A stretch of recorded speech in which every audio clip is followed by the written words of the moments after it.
I don't know about Cassie, but yes. How you don't like Cassie? I'm Or how do sorry. you like how you like Donna, but you don't like Jean? And Donna Donna's is basically great. Jean. Donna's nothing She's like Jean. Amazon. Please don't She's disrespect that. Amazonian Jean. Donna will She do is what she always needs to like do. talking about like, Not you no, will not get we over the gotta fact that she did not let press. Starfire kill those people that one time. Did it every single time. Every So time that my she could girl kill wants to some use her people, power, and you are do just it. not letting it go.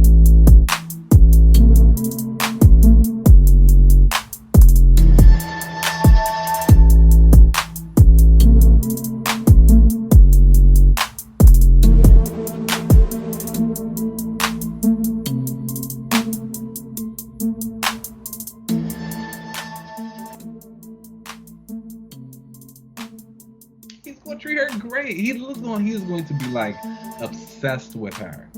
He is going to be obsessed with her. And I'm so Hmm. and it's like and then you got Jen Bartel doing covers. Like and her covers are so cute. I think you. I love her art. It's really good. Jack of Hearts and She-Hulk. Wow. Ah. You really won. You won.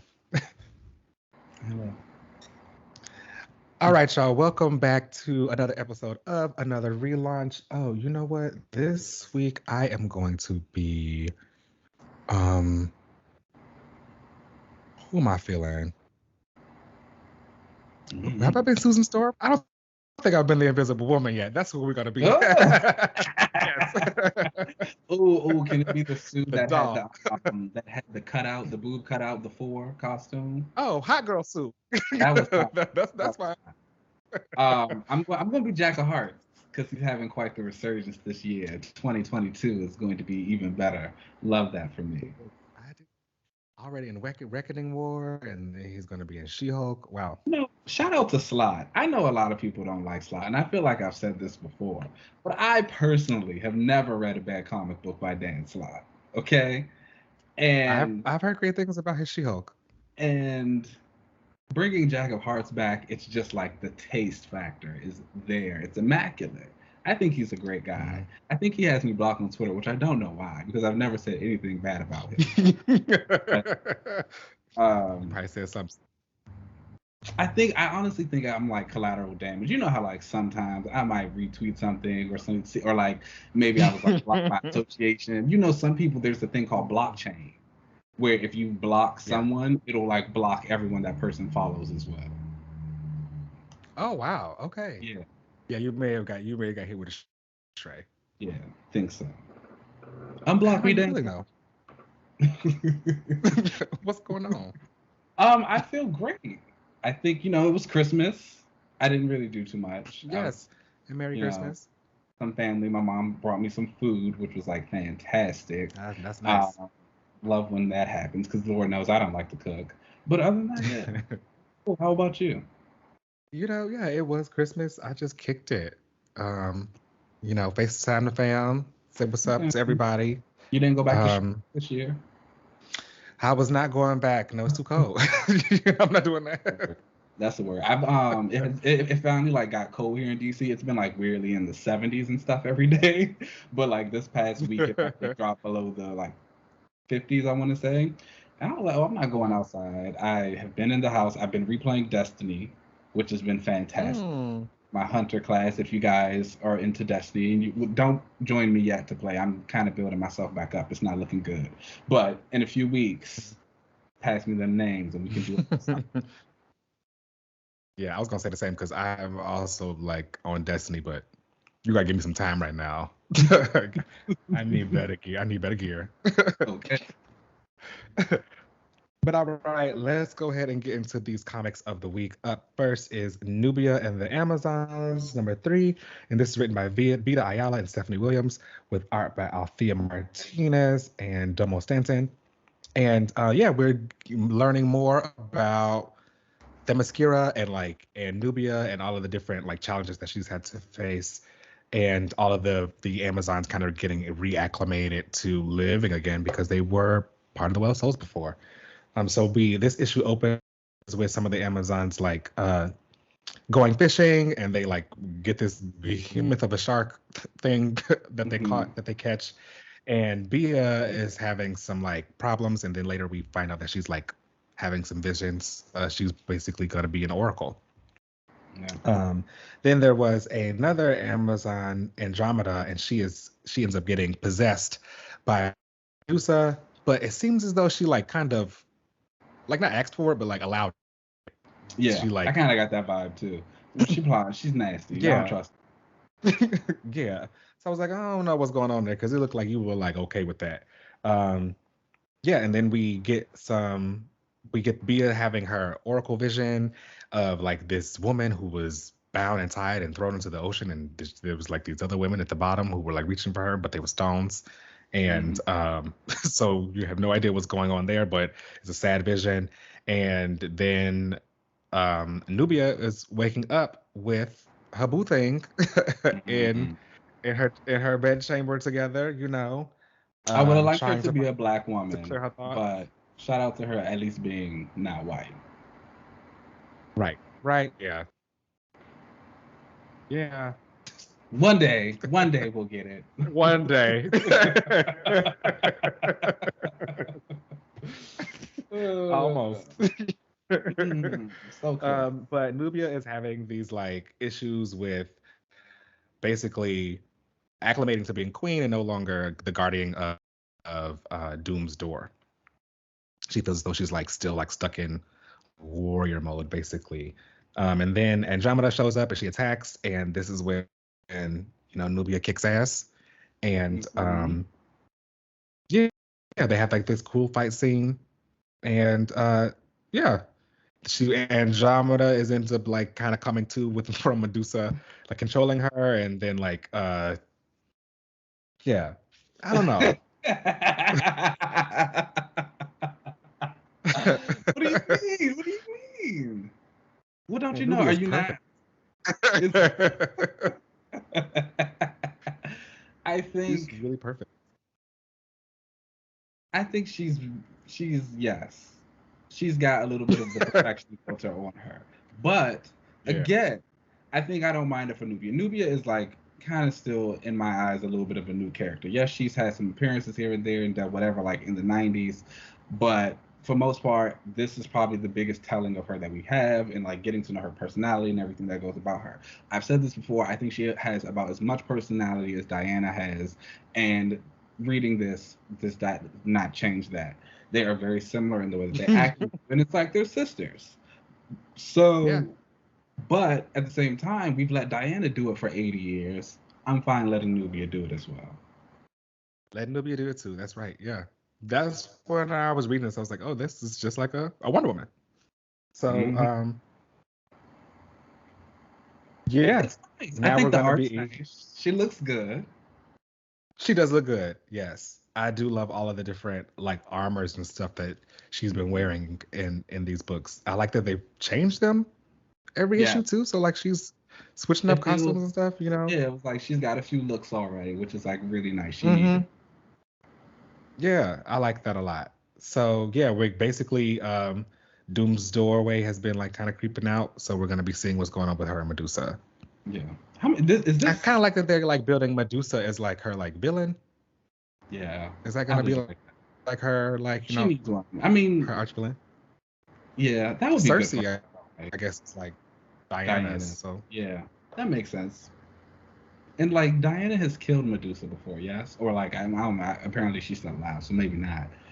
I don't think so. Whatever. But how many issues? She don't really be killing her villains. I mean, I know. It's 6 issues, and this is number 3, so we still got like a few more to get through. And like, I'm still intrigued by the story, and I know it's supposed to also tie it to Trial of the Amazons, which I'm like very excited for. So I'm here.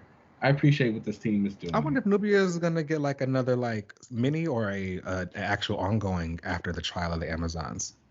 I think that would be ideal. I think what DC is really doing with Nubia and Yara and expanding their Amazon line is like fantastic. And I think Cassie isn't really a character who you can get to carry a book.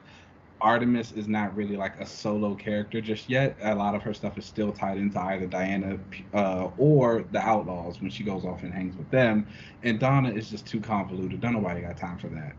That's my girl though.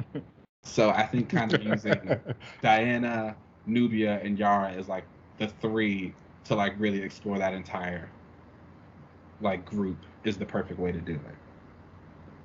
Maybe they can give the other girls a miniseries. Well, they just put them in the other books. I think if you have all of them kind of together, you can do something, appearances and all that. I don't know about Cassie, but yes. How you don't like Cassie? I'm sorry. Or how you like Donna, but you don't like Jean? Donna is basically Jean. Donna's not. She's like Amazon. Jean. Please don't disrespect. She's Amazonian Jean. Donna will she do is what always she like talking about like no. Not you. Not yo. The fact that she did not let Starfire kill those people that one time. Did it every single time. So that she could kill some use people, her power.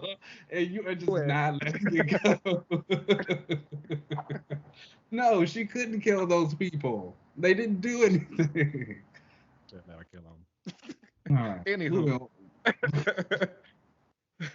Up next is Nightwing number 87, and this is written by Tom Taylor with art by Bruno Redondo. And this is a special Nightwing issue because it is one continuous image. Like you follow the entire art like one straight way through.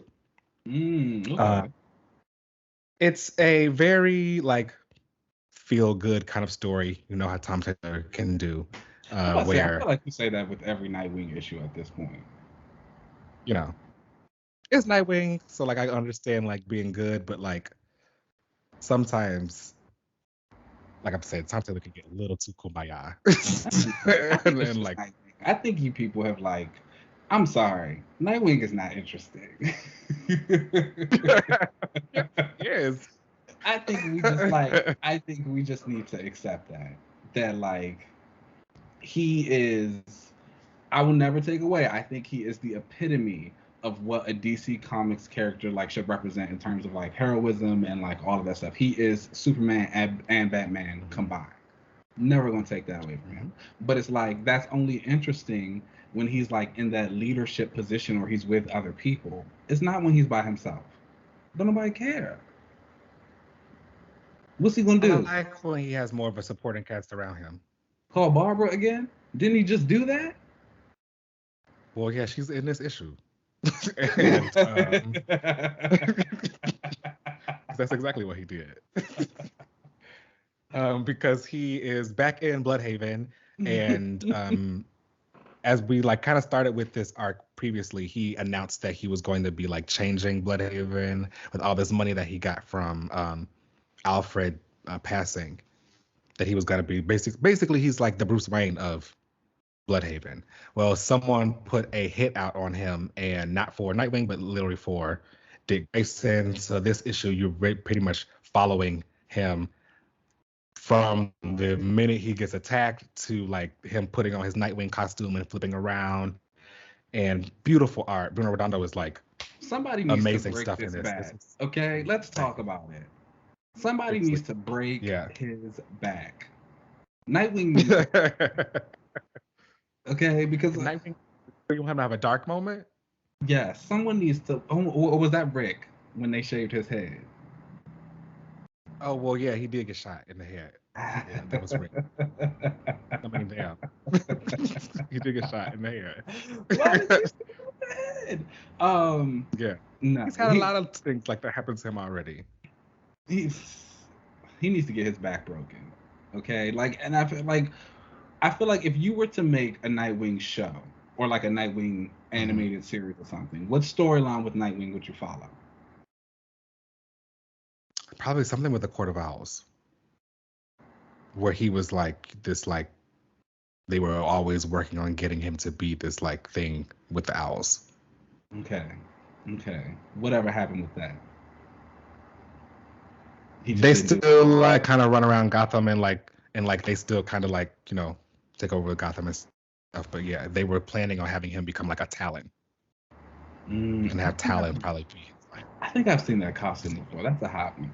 I don't know. It's just something The about quarterback, that whole storyline is hot.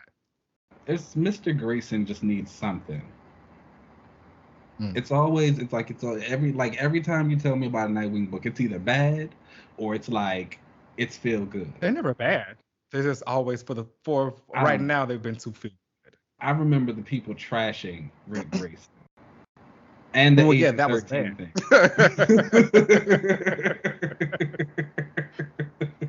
Yeah, that was bad. I also remember people trashing the Agent 13 era, which I thought the costume was kind of hot. The costume was fine. Spiral. It was all right. Yeah. That's because we wanted him to be Nightwing again. It's just fun to see Nightwing go out here and be a hero and beat some ass. Flipping and using his screamer sticks and doing all of that. Those sticks are hot. But it doesn't always have to be like a kumbaya kind of moment. And I think that's where I get a little frustrated with it. But that's just me. Sometimes it's okay to have some feel good things. So I guess, like you say, he's out here, he's doing his hero thing, he's kicking butt. And then that's exciting. Mm-hmm. Okay. And it's just like, you're just good with that. Yeah. Okay. Absolutely. All right. I respect it. What would you rate this issue? Honestly, I would end up giving this issue probably a 4 out of 5. The art was fantastic and really just following, it being one continuous shot, and you follow this entire thing through was really dope. Again, I didn't need. So basically, what happened to this is his dog ends up getting kidnapped, and you follow him chasing down and getting his dog back, and Barbara comes in and joins him as Batgirl. And normally I like a tandem fight, and I didn't really like the tandem fight that they tried to have in this one. It wasn't click there. Because they don't have any chemistry. I will never understand the appeal of Dick Babs. Me neither. I don't know why they came back around for that. I would have rather it just been nobody. And then she's Batgirl again. Yeah, but I guess she's gonna be Oracle too, because she's gonna be in the Batgirl's book. Is it at least an updated Batgirl? I think that's also my thing. She's still wearing that Batgirl. She does have an updated costume. Okay. She has an updated costume, not the one from Burnside. Okay. Yeah, no, she's got an updated costume. Well, that's good. Good for her. Yeah. So yeah, again, the art in this was great, and it was really cool to have that one long continuous shot. If this book did not have... Sometimes Tom Taylor can make some kind of things shake, so I think hopefully that's coming up soon. Okay. If this book did not have Bruno Redondo on art, do you think you would still rate it as high? No. Okay. No. Okay. I'm sorry. I just wanted to know. Yeah. No. Previous issues, maybe. This one, no, it was just a one and done kind of thing. It wasn't that super exciting. But hopefully we'll see. It's probably gonna set up some more stuff, because it is, again, he's the Bruce Wayne in Bloodhaven. So more people are coming after him versus coming after Nightwing. So we'll see whatever happens with that. Okay. All right. Up next is Trial of Magneto number 5, and this is written by Leah Williams with art by Lucas Wernick. And this is the final issue of the Trial of Magneto. Did they make her? No, she's not a mutant. She's still a human. I think so. I mean, so let me tell you what happens in this issue. I will say I only read the first issue, and I read this issue, which is the final one. I didn't read anything in between, so please forgive me if I miss anything or if I've misconstrued some things about what's happened, because I don't really know. But in the first issue, Wanda dies. We go through this whole thing. We're trying to figure out who did it. They think it's Magneto. Here we are in issue 5. She is alive again, and we discover Magneto has not done it, and she points to who has. And so we kind of go through this issue told has been accused as the killer, and they put him on trial in front of all the council and the Avengers, which is kind of weird that they're like letting the Avengers sit right there and watch all of this stuff happening, because of course they sent him to the pit because he killed Wanda, and he's like screaming about how he did it for Magneto. It felt odd to me because, and again, I didn't read issues 2 through 4, so I don't really feel like Toad was ever a vital part of this story. From what I would like hear online and see about reviews, it never seemed like he really factored in. So like him just popping out of nowhere was like, oh, this is strange. But I've also heard the theory that he was playing as the fall guy, because we do discover Wanda actually killed herself.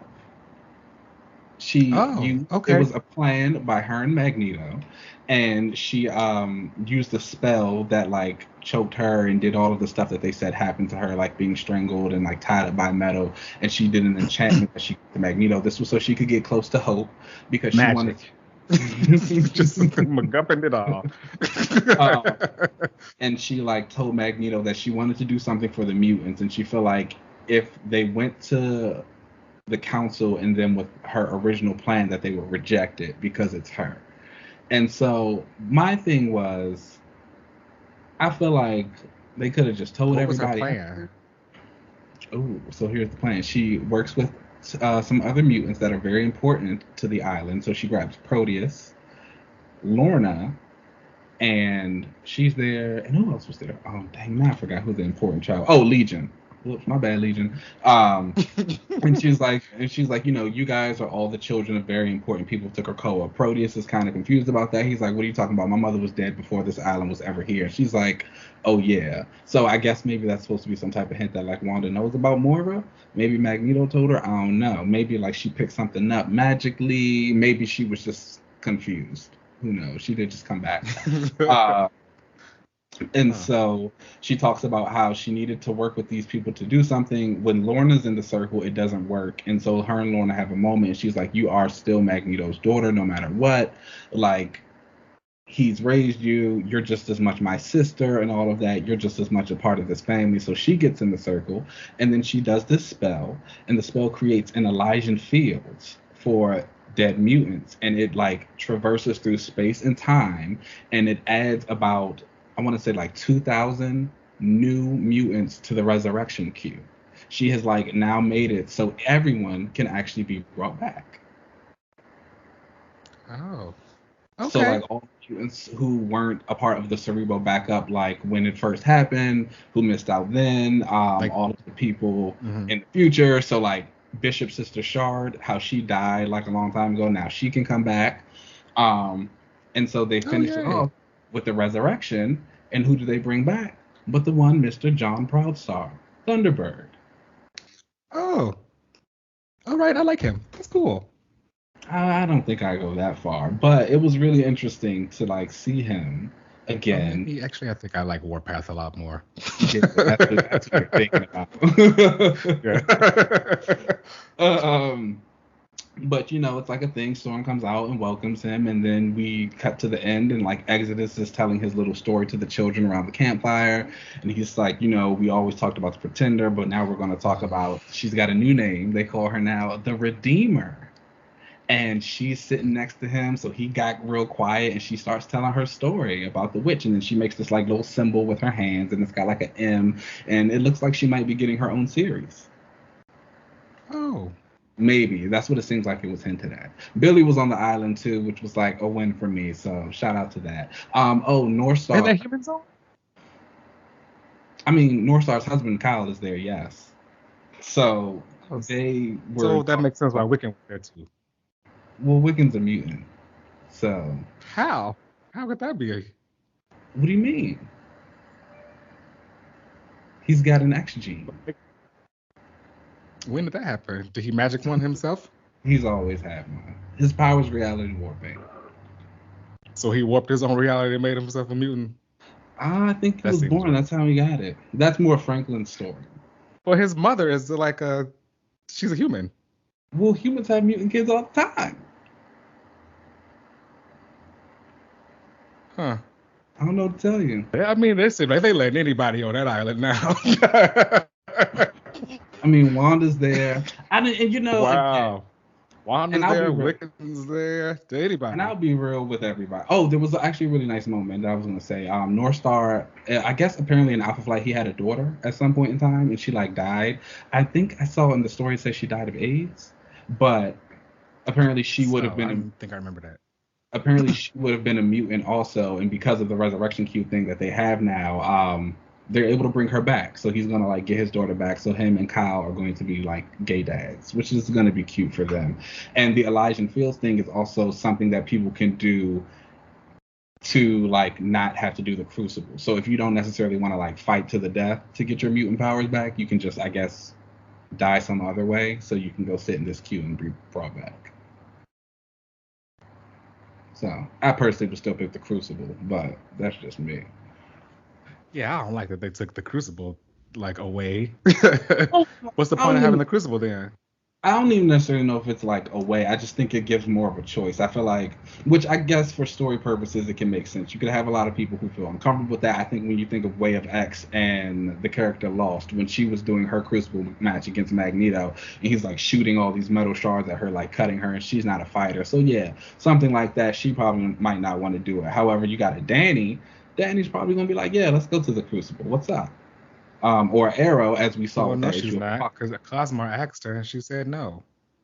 Well, that was like for something else, I think. I don't know. So I don't really.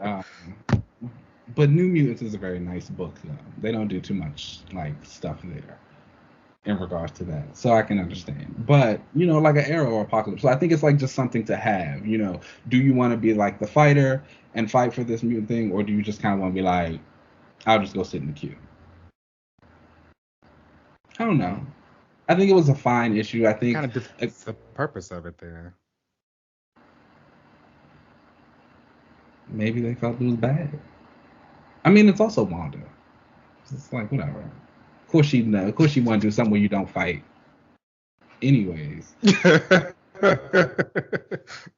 but I mean, I thought the issue was fine. Again, I only read the first in this one, so I feel like it was a great little two-parter. Oh, not a great two-parter, but like a fine two-parter, and it did what it needed to do. I think I think it's an interesting outcome for the mutants and their Elijah Fields thing and the ability to bring anybody back. I think that was nice. I think this is finally like hopefully the finale to this Wanda redeeming herself story and like trying to like fix M Day. It's just kind of I like really hope we never have to do this again. Please never do this again.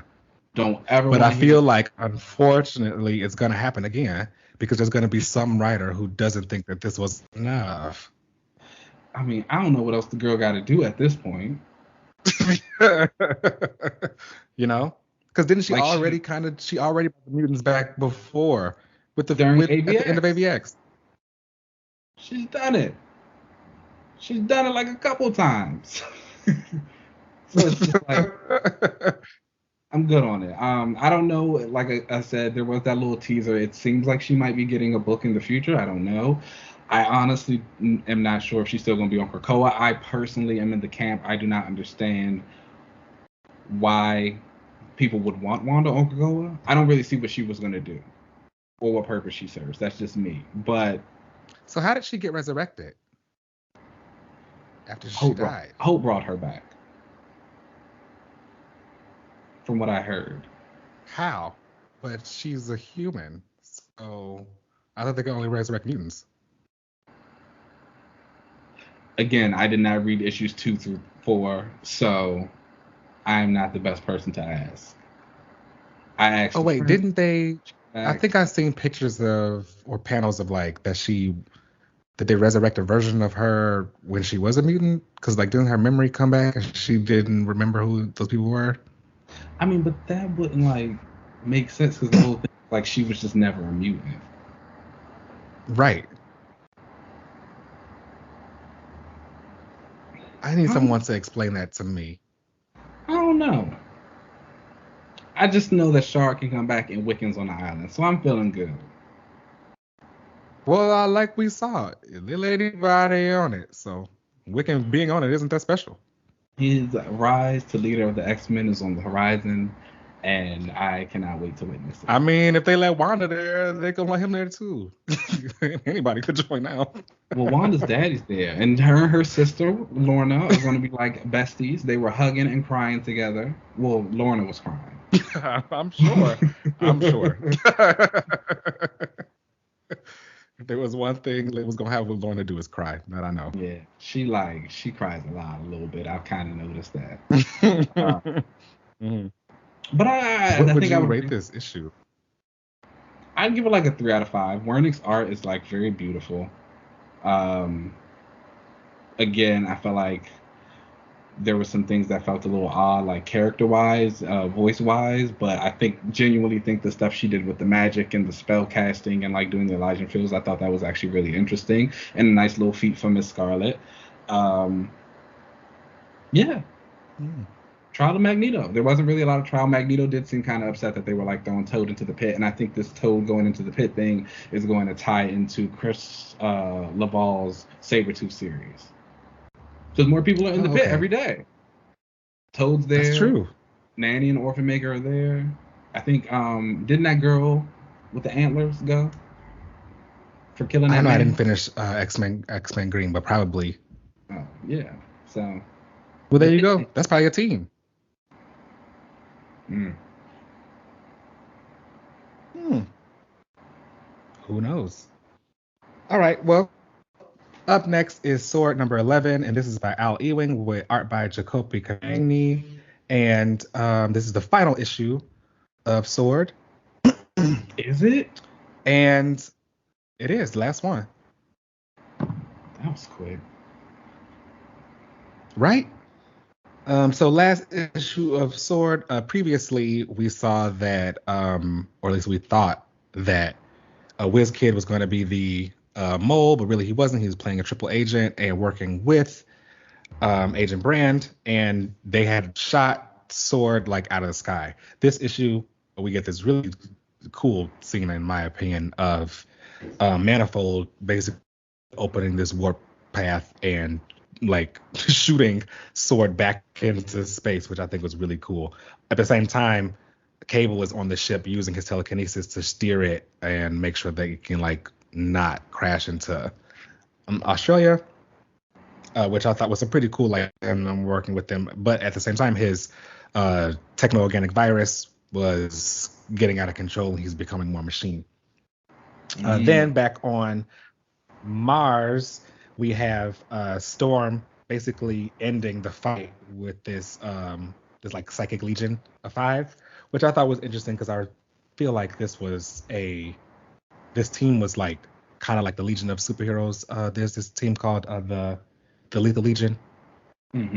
So I thought that this was like kind of a simpler thing there, but she does this like kind of cool thing with air pressure and basically pops the insides of everybody around, and yeah, Storm just killed all those people.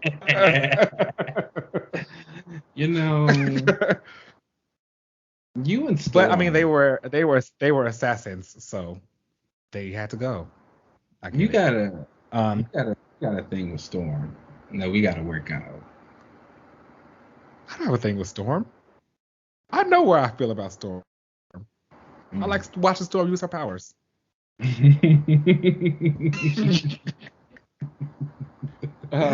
So while this is all going on, we get a reveal from Agent Brand that she knew about Gyrick, Agent Gyrick, who was basically a part of Orcus, and she knew that he was like trying to take S.W.O.R.D down from the inside because he wants Krakoa to look bad. And she kind of already knew that, and she was like, yes, actually, I agree with you that Krakoa does need to go. She reveals that she also is a mutant, and no one ever asked her where her powers are, and that Brand is actually like a code name because she can like make her hands hot and like basically brand things. And she also reveals that Krakoa does need to go, that, you know, Eric and Charles can't handle what this is going to take over, and neither can Hank. Then that, you know, Storm, she's like a little resilient, but no, she can't even like she can't even bend Araco to her will. So like she said I need to be the one to take all this over. So she also is gonna be working with Orcus. Lets them know that she's gonna be taking Henry Gyrick's spot after she shot him out into an airlock and killed him. Brand's high. So that's my girl. The way that it ends. And yeah, I think that this like has really shot Brand up in the way that like she is, in my opinion, like, you know, she's not just like this random like alien girl or whatever. She is a competent she's really woman. like she's really a competent, like, you know, that head spy kind of character. She reminds me a lot of Maria Hill, and I like Maria Hill. Mm-hmm. Ooh. Yeah. Have they ever interacted? I think so. Sword and Shield have to have interacted before. I don't know. I'm gonna go back. I remember that like old Sword series that they had. It was only like 5 issues, I think, or something. But I'm gonna go back and see them because those are my girls, and I feel like they would have some fun together. Mm-hmm. Oh. She's very Cecil from Invincible. Yes, and I love Cecil. Yeah. So how are you feeling? I know like Sword is like your jam. It's mutants in space. How are you feeling about this all together? We had that like teaser at the end that showed the X-Men Red thing with Storm and the art from Javier Garron coming in April. Like, where are you at? What's going on? How do you feel? I don't know. I feel a little like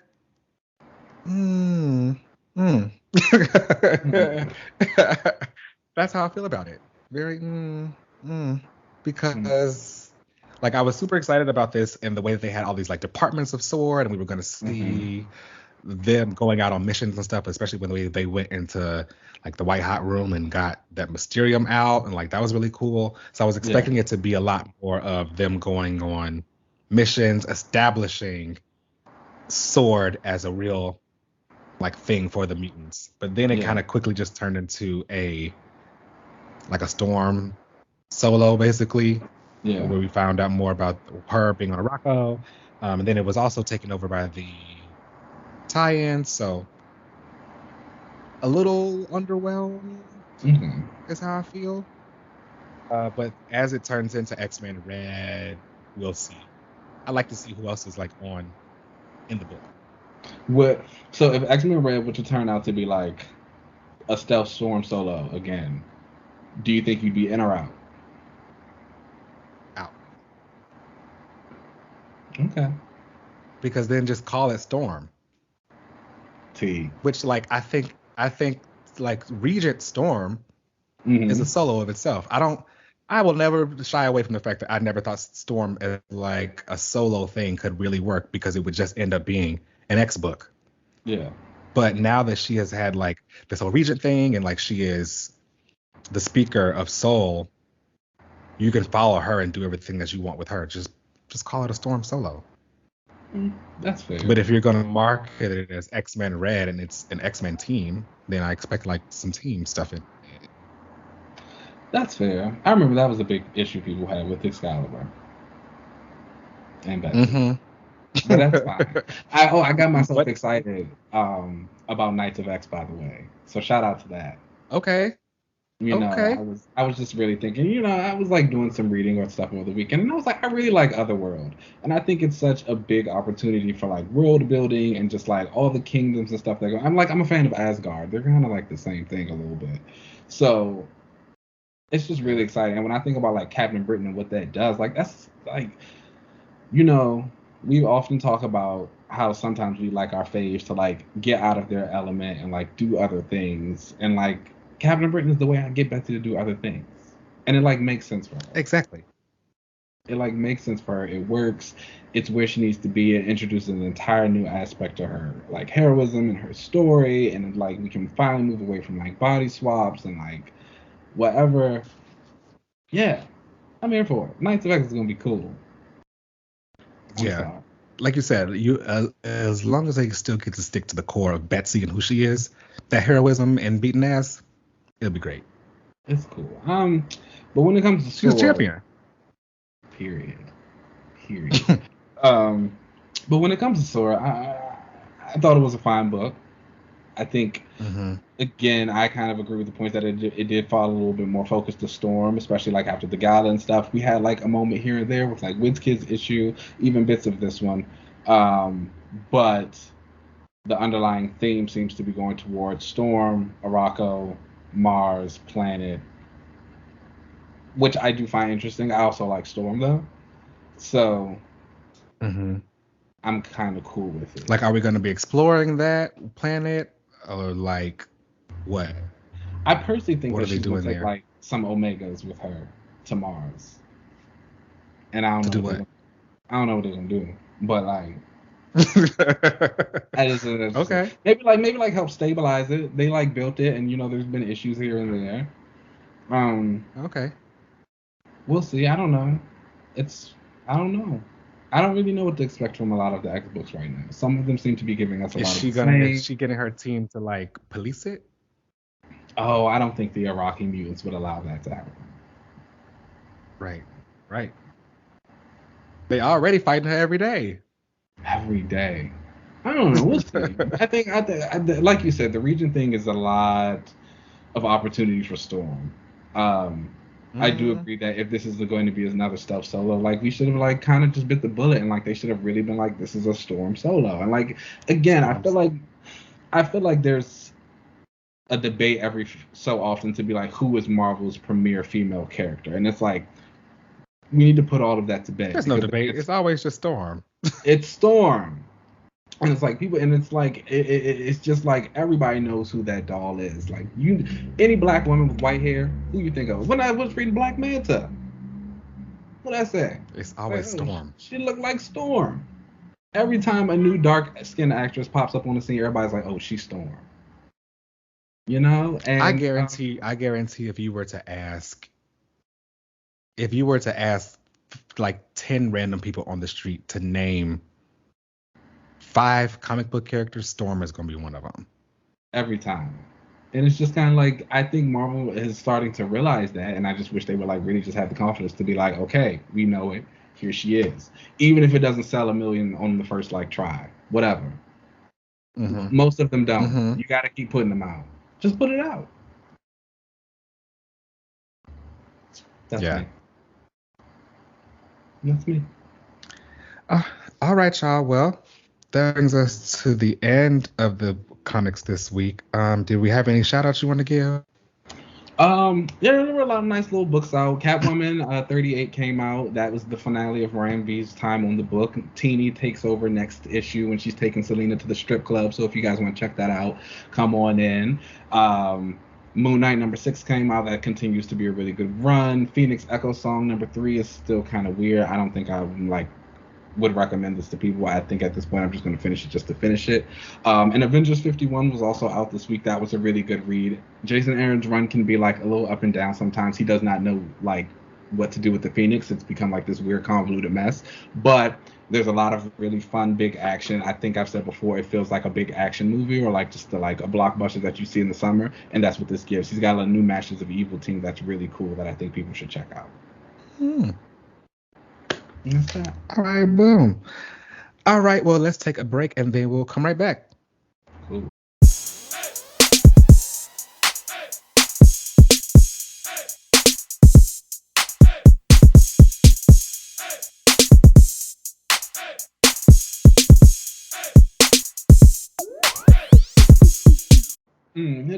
Hello, everybody. We are back. And so, as we all know, we are reaching the end of a year. It has been a very tumultuous year on top of another previous tumultuous year. And we hope for better things in 2020. It's not going anywhere. Miss Omarion, she's out here. And she's taking everybody down, okay? Do you know how many people I know who have like texted or like posted something about how they got COVID or they're quarantining and they're sick right now? It's insane. Oh my God, same. It's like the girls couldn't stay at home, and look what happened. My mask is on everywhere. I have my little sanitizer attached to my keys. I actually keep a pair of gloves with me now, just to, like do some, it's real out here. Everyone stay safe, please. Don't get sick. Wash your hands. Do.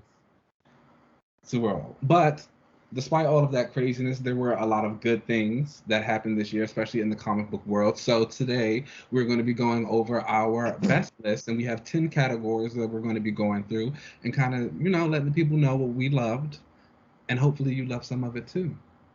And so with that, let's get right on into it. So first up on our list, and I want you to go first, Mr. LZ. I'm sorry, Miss Sue Storm. First up on our list is Best Cover Artist of the Year. Okay.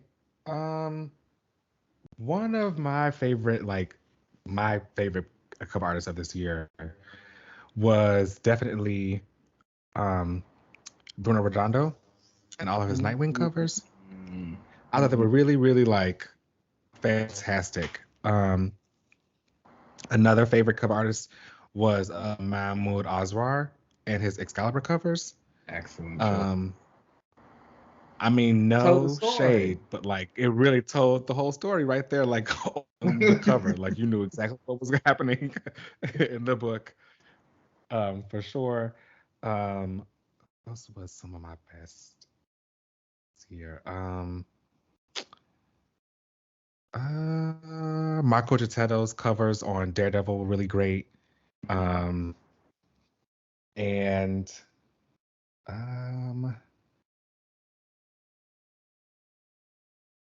definitely,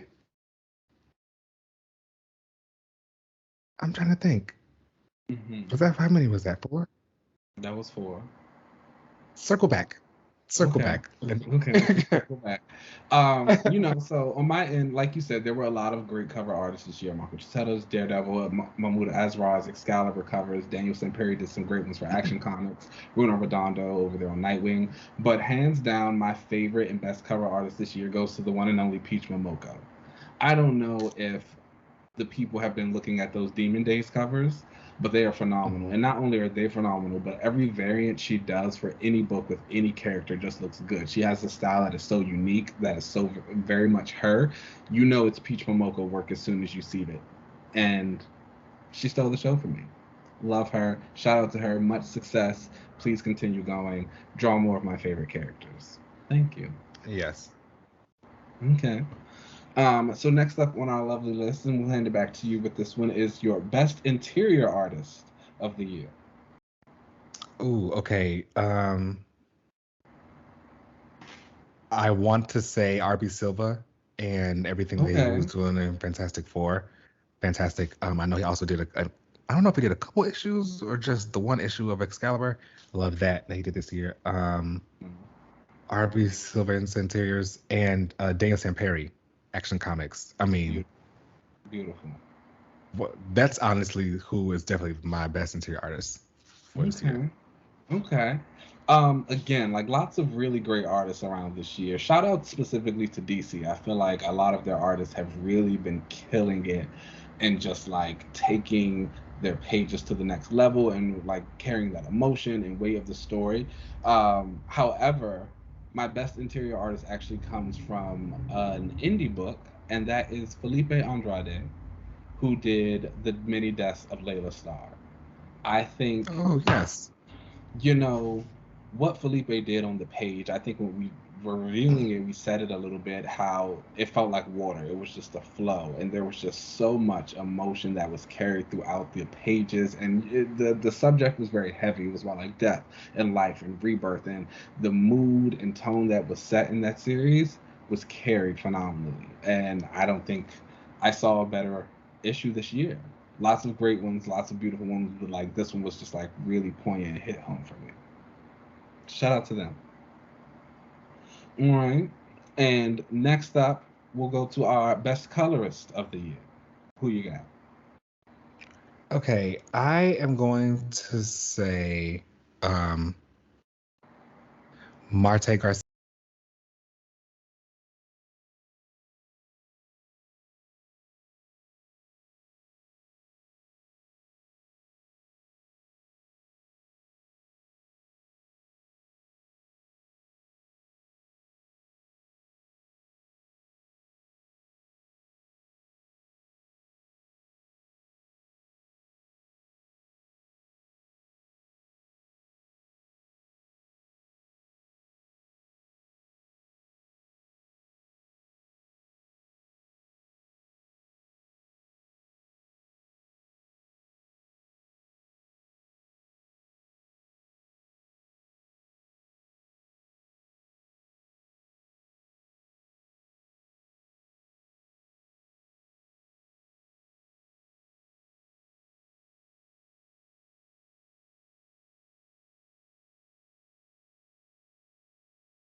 You know what's crazy? I'm so like fake when it comes to this show. Because like I was always like getting in the middle of something, and I would do like a little Twitter poll, and I would ask people. I'd be like, okay, I know these are the hot shows that everybody's watching. I'm like gonna cook dinner or like go grab some food or something. While I'm prepping that, once I'm done, what show should I watch? And Hawkeye was winning every single time, and I was being like so resistant to it. Like, why y'all want me to watch Hawkeye so bad? Like, why can't I watch The Witcher? Or like, why don't y'all want me to watch Real Housewives of Miami? But like, I enjoy every single episode of Hawkeye, like every single one. I walked out loving They're it. good. I walked out. It's probably my favorite Disney Plus show. Really? Really? It's definitely probably top 2. Yeah, it's good. And I was just like, I don't know why I'm being such a fake bitch about it, but here we are. But welcome back, everybody, for another watch. And this time we will go over the last 2 episodes of the Disney Plus series Hawkeye, which was, in my opinion, a nice little sleeper hit. It really was. You know, I wasn't expecting this to be such a great show because, like, it's Hawkeye. I'm not that into him. But, you know, what should have gave it away was once I learned that it was going to be based off of, like, the Matt Fraction and David Aja run. Yeah. That should have made sense. Like, okay, well, that was a great comic, so yeah, it should be a great show. And it really is. Like, this was a fantastic show. It was really good. Like, it was so well done. Like, the humor landed multiple times. The action was great when we got it. Like, the performances were good throughout. Again, like, I don't really think too many people walked in saying Jeremy Renner, Hawkeye, is their favorite character. But I think walking out, you at least appreciate him a little bit more. And, like, kind of where the story ends. And, like, you know, Hailee Steinfeld, in my opinion, was just such a great choice for Kate Bishop. Like, she had the youth. She had the charisma. She had the, like, bouncy personality. The supporting cast throughout was really great. It was just good. Echo, Yelena. Yeah. What? Oh my gosh.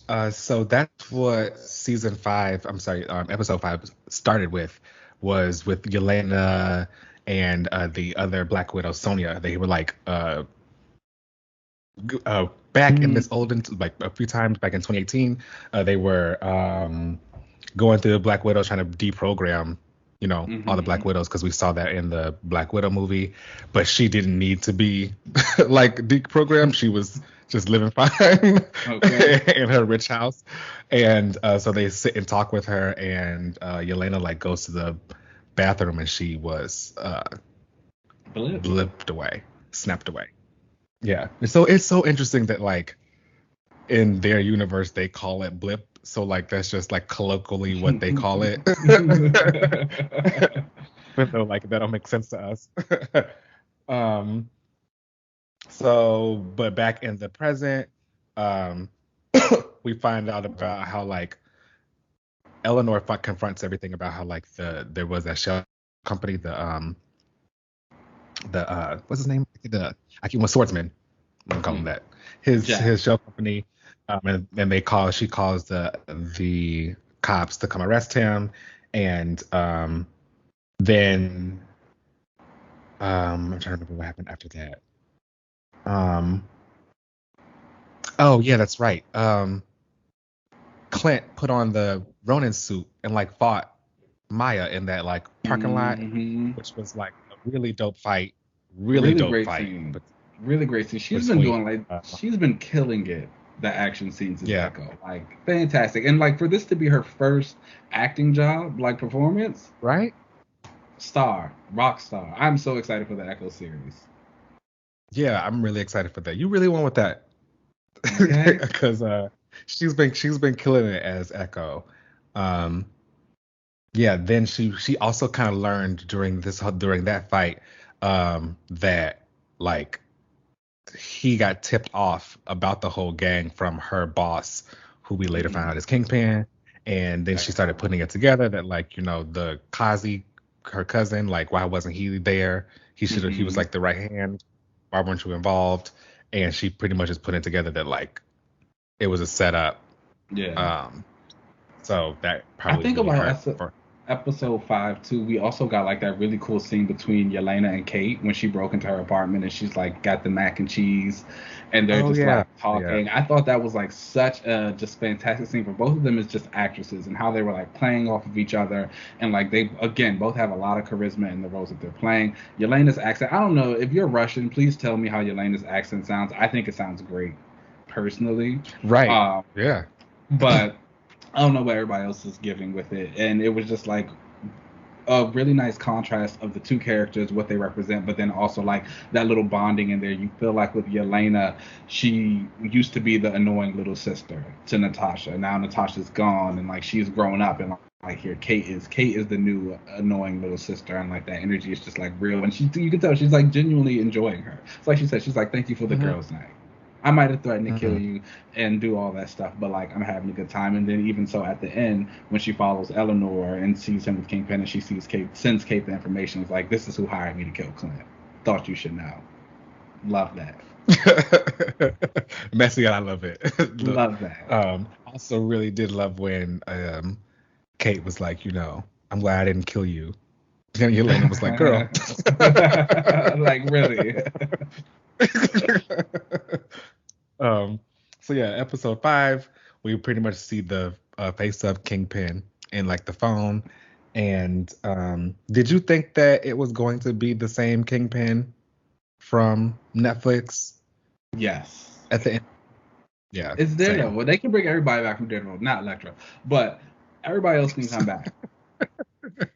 Like, we don't have to bring back everybody, but we can bring back Matt, Kingpin, Foggy, Karen, and I guess Punisher because people like him. We don't need Foggy or Karen. We can just keep it moving. Like you need, and I think this is like the thing about Daredevil that a lot of people don't really realize is that like when you have so many of these people who have super identities and all that stuff, and they like tell their spouses, the spouses are usually like, oh, okay, like we'll accept it. This is who you are. Like go out, do your thing. Matt's friends are like, you are crazy. Okay? They're like, something is wrong with you, sir. Like you are a normal human being. Like these are not things you should be doing. And you kind of need that in your life a little bit sometimes. It's like bring you back. Now, especially Matt, because Matt will get beat up. If there's one thing Matt's going to do, he's going to get beat up. This is true, especially he will jump into a fight. So then we move right on into episode 6, and this is the finale. And I have to say that every superhero like gets their finale moment, where they get to use their powers in a really cool way, and everybody gets to do like their superhero scene. I really enjoyed Hawkeye's, where he got to shoot all the arrows, all the trick arrows, and they got to do got the fight with Yelena and stuff. I enjoyed that. His superhero moment was for him, and I like that. Same with Kate. And it was natural. It was arrows, and it's like you kind of think like, oh, what are they about to do like with a bunch of arrows? And it's like, no, they show them making all these trick arrows. This is the streets. This is exactly what I'd be saying to you guys. Like this is where the heroes are. You watch them building themselves from the ground up, coming and doing exactly what needs to be done. It was beautiful. The flips. It was great. The flips are dope. I will say that, I do like to get down in the streets. And that one move where Yelena like used her bow to like jump off of it and like kick flip this one dude, I thought that was really dope. I also have to say the entire fight between Yelena and Kate while they were fighting through that building. Running, that was so well done. They need to go ahead and pay David Aja, because that felt literally like it was straight out of a comic, and like with his panels where they would be like fighting through something like that. So they did. I like that a lot. Like, extremely well choreographed too. Like great scene. Yeah. I bet they did that. I bet they did that in one take because they're just that talented. It was just great. And then even when you get to the end and like Yelena does the thing with her little gun and she like scales down the building and she's like running down. Like that's hot. Mm-hmm. That was hot, yeah. And Kate shrugged and try to do that afterwards. Really nice. I thought that this finale was fantastic. When Echo comes out with her like new blown out yaki, I was like, come on. Oh, baby. Step out with the black and the gloves. The middle part. in the middle part? And she was like, what's up? I was like, yes. I was like, this is what we came for. I was like, this is exactly what I came here to see. And I was like, she did what she needed to do. Really great. And again, like, even kind of rounding out her story towards the end where she goes to confront Kingpin. Before you even get into that, Kingpin tossing Kate around like a rag doll. During that. Oh my God, he was truly like just tossing her around. Like tossing her around. Like I was cracking up watching that scene. It was like so funny. And she was like trying everything. And I loved even this part where she like did the too dangerous arrow and like it exploded in front of him and you like see him getting like blown back, but he's still getting up. It's just showing the resilience of Fisk. And it was like, what a guy, what a villain. That is my Kingpin. Vincent did that. Mm-hmm. Oh, yeah. So then we got to the confrontation between Maya and Kingpin though, and she, and that pulls out the gun and it's boom. That is straight from a comic book. Like that story arc where Maya is like fighting Daredevil and she's figuring all that stuff out and she finally does confront Kingpin. She comes up to him with her little golden gun and she's like, I know you killed my dad. And he's like, don't do this. I love you. And she like pops both his eyes out. And it's just like, wow. It's beautiful. It's an absolutely beautiful scene. And it was really great to see it recreated. Like you said, like so much of this series, and I think that's probably why the series was so good. So much of it felt like it came straight from the comic book, that you were like reading exactly what you read on the pages. And it was just, it was great. I love this series. It makes me very hopeful for the rest of the MCU. I feel like we are now going up after a couple stumbles in the beginning. And I'm excited more for She-Hulk now, for Moon Knight now. We'll see what happens with Ms. Marvel. Again, I'm excited for Echo. I think we found a good footing. I'm ready. Yeah, I'm excited for what we've got next coming out of the MCU for these Disney Plus shows, because like you said, they're all pretty exciting right now, because I did enjoy this a lot. And I'm kind of hyped for what's to come. We're gonna see about Ms. Marvel. I want to know why they changed her powers, or what they do with those. Little Miss Lantern now. We'll see. I don't know how I feel about that at all. Overall, what would you give this series? I would give this a solid like 4.5 out of 5. I loved a lot of what was done with it. I loved the cast that came in. I loved the reveals that happened. I loved, like, even though we kind of like figured Kate's mama was doing some bad stuff, like how that came about and like what goes on next. I still think she's gonna be Madam Mask at some later point in time. So it's like I'm happy to build up to that. I thought it was great. I did not really care for that ending scene where Hawkeye finally brought his wife the Rolex and she turned it over and it was like a shield thing. I was like, I don't know if you try and make this Miss Mockingbird, but that's not going to fly with me because I need the real thing. I think that's what they were trying to do. No. We need to get Miss Bobby Morse on the phone. Okay, you can call it, if we doing this multiverse thing, we can call Miss Adrienne Palicki, who played the role on Agents of S.W.O.R.D, and bring her back, give her a nice little coin so she can do what she needs to do. We're not going to do that. All right? They tried it a little bit. They played with that for real. I was like, oh, this is really how they going to do Bobby? We not having that. So, like, that's dead that. Call Adrienne. Let's do it right. Yeah, what about you? I would also end up giving this show a 4.5 out of 5. It was really fantastic. I was engaged every week when watching it. I enjoyed just like all the action in it and like just the way that they handled the different disabilities in it were very like tactful. I really appreciated that stuff too. So I liked it a lot. It was hot. It's given. We back. Yelena was in it too, since like that's the girl. She's a star. And it's like I had people like sending me tweets and stuff like, I'm really starting to like Yelena now. And I was like, welcome. I love that.